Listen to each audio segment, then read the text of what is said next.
Bendiciones especiales para ustedes. Les deseo la paz y que el Señor se quede en cada uno de sus corazones. La lectura de este domingo está tomada de San Lucas capítulo 21, versículos del 5 al 19, y nos habla acerca de las señales precursoras del fin del mundo. Jesús realiza un anuncio sobre el templo de Jerusalén, en donde la gente y los discípulos que estaban admirados por la belleza del templo. Y Jesús dice: no quedará piedra sobre piedra, todo será derruido. Acto seguido, los discípulos le preguntan sobre el final de los tiempos. Le dicen al Señor: ¿cuándo sucederá eso?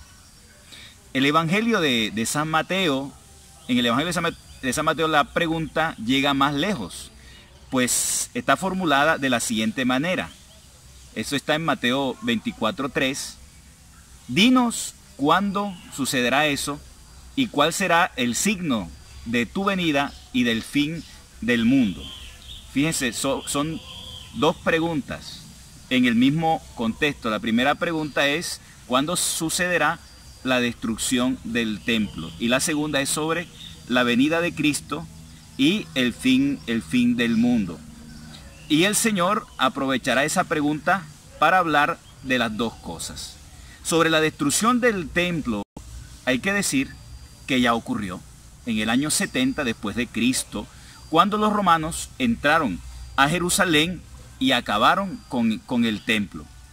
En la actualidad solo existe el muro de las lamentaciones, que ese es el muro que uno visita cuando va a Jerusalén y ora en el muro de las lamentaciones. Eso es lo único que quedó de ese templo. Así que la primera profecía del Señor ya ocurrió. En segundo lugar, sobre la otra pregunta, ¿no?, de ¿cuándo será tu venida y el fin del mundo? Sobre eso a veces quedamos un poco aterrados. Y les voy a hablar ahora de las señales precursoras que más nos aterrorizan. Dice la palabra que primero habrá guerras, revoluciones y se levantará nación contra nación. Lucas 21, 8, 10. Habrá grandes terremotos, pestes y hambre. Verán cosas espantosas y señales en el cielo. Lucas 21, 11, o sea que habrá catástrofes de tipo cósmico. Y también nos dice San Lucas que los cristianos serán perseguidos y odiados. Hay que decir que muchas de estas cosas ya han sucedido y en otros tiempos con mayor fuerza que ahora. Por ejemplo, en la Primera Guerra Mundial, que ocurrió del 1914 a 1918. Fue una guerra pues de características amplias. Se llamó Guerra Mundial.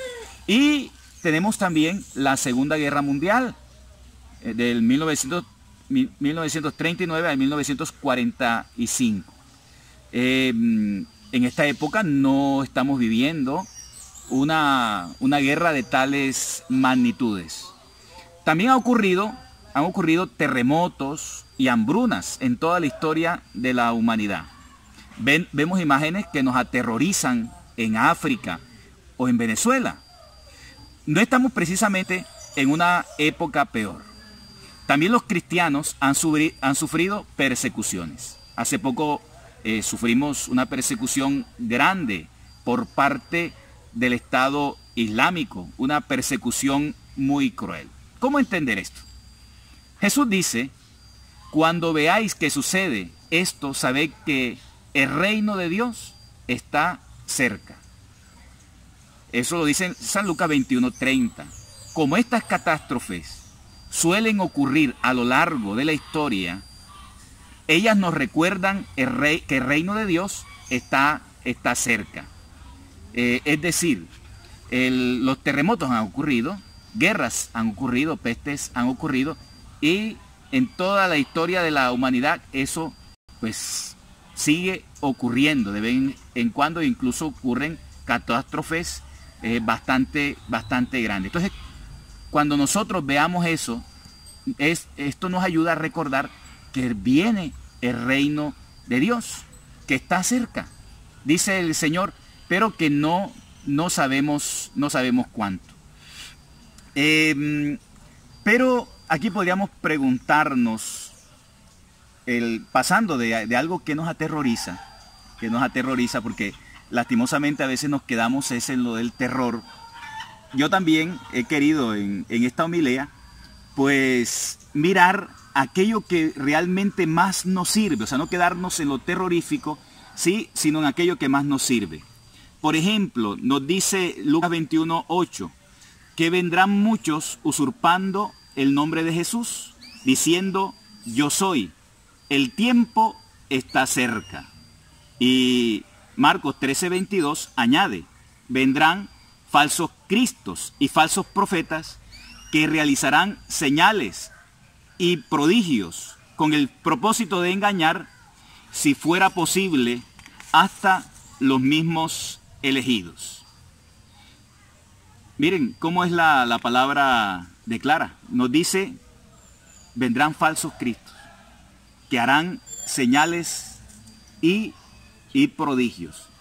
Y vemos que en nuestro mundo hay muchos que ofrecen la salvación fuera de Cristo. Hay muchos, por ejemplo, que incluso han anunciado el fin del mundo, ¿sí? En 1914. Hace poco, en el año 2000, había algunos que pensaban que el fin del mundo iba a ocurrir y nada ha pasado. ¿Cuál es la respuesta de Jesús? Está en San Lucas 21:8, que dice, no les sigáis, no les creáis a esas personas que vienen ofreciendo salvación fuera de Cristo, a esos que vienen anunciando la fecha, o que aquellos que te andan diciendo, ya está aquí. No les sigáis, no les creáis. Por ejemplo, Lucas 1:9 dice, es necesario que sucedan estas cosas, pero el fin del mundo no es inmediato, lo dice la palabra. Y Mateo 24:36 dice, pero de aquel día y hora nadie sabe, ni siquiera los ángeles del cielo, ni el Hijo, sino solo el Padre. Imagínense ustedes que dice la palabra que nadie sabe, dice Jesús, ni los ángeles, ni el Hijo del hombre, o sea, ni Jesús en ese momento, en su encarnación. Dice solo el Padre. Y hay algunos aquí en la tierra que se atreven a anunciar fechas, que andan diciendo, ya está cerca. Una de las claves para reconocer a los falsos profetas es precisamente esa, cuando andan anunciando, ya está aquí, ya está cerca. Esa es una de las claves, porque la palabra dice que quien debes darte cuenta eres tú. O sea, cuando veas esas catástrofes, esas circunstancias tremendas, dramáticas, es la persona quien debe darse cuenta. Pero la Biblia dice, cuando alguien llega diciendo que el fin está cerca, es un falso profeta. Sigamos con nuestro tema. Lucas 21, versículos del 18 al 19, dice, y es algo alentador, no perecerá ni un cabello de vuestra cabeza, con vuestra perseverancia salvaréis vuestras vidas. Y entonces nos preguntamos, ¿cómo perseveramos? Porque queremos perseverar, ¿verdad? Si queremos salvar nuestras vidas, debemos y queremos nosotros perseverar. ¿Cómo perseverar? Eso está en Lucas 21:34.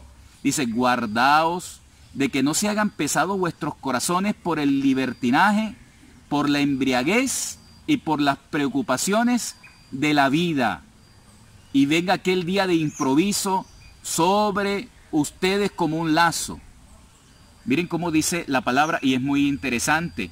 Dice que no se haga pesado el corazón, no se embote, porque el corazón se abre a Dios o cuando está muy embotado, el corazón se cierra a Dios. Otra cosa que dice la palabra es el libertinaje, llevar una vida de desorden, de vicio, en lo sexual, en llevar una vida completamente desenfrenada. Y también dice concretamente la embriaguez, pero ahí podríamos también añadir, por ejemplo, las drogas y cualquier cosa que sea propia de la mundanidad, de los vicios.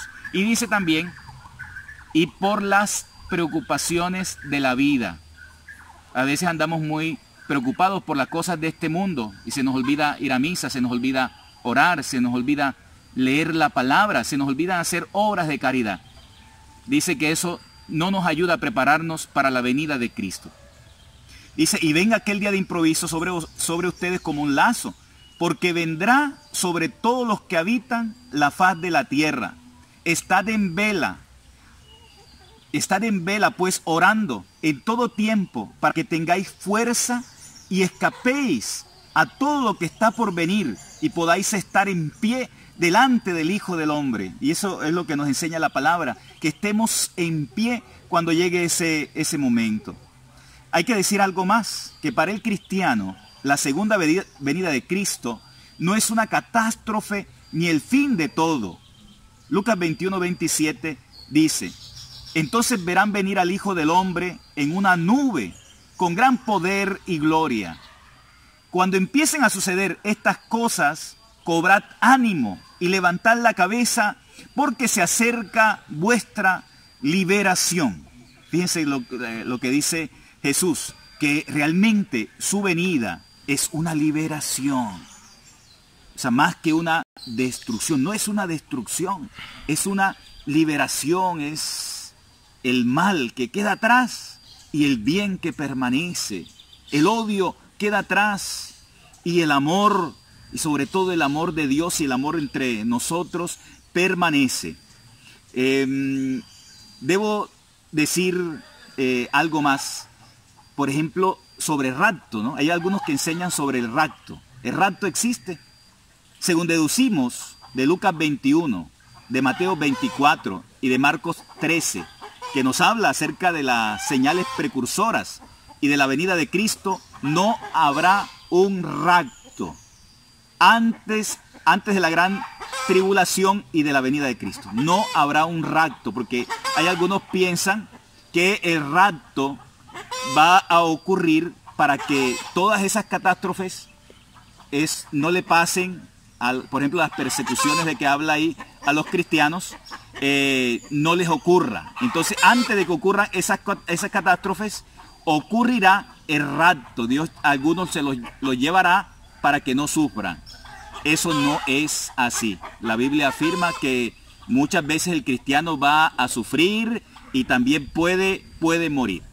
Ahora, si rapto se entiende como salvación de los cristianos, esto ocurrirá con la segunda venida de Cristo, no antes. O sea, esa salvación definitiva ocurrirá con la segunda venida de Cristo. Debo decir algo más, y por eso he querido escoger este lugar un poco paradisíaco para decirles que yo no quisiera que este mundo se acabara. Si puedo decirle al Señor, que Señor, que no ocurra, ¿no?, el fin de todo esto, pues es algo que me nace del alma, ¿sí? Pero, ¿qué decir?, ¿no? Si el Señor dice que este mundo va a pasar, también creo que se puede entender como una renovación de este mundo, una renovación de la persona humana, así como nosotros pasaremos de tener este cuerpo frágil a un cuerpo glorioso. También el mundo puede ser diferente, puede ser mejor que esto. ¿Dios lo puede hacer? Claro que sí, mis queridos hermanos. Dios puede hacer un mundo mejor que esto. Así que decimos con los primeros cristianos, Maranatá, ven Señor Jesús.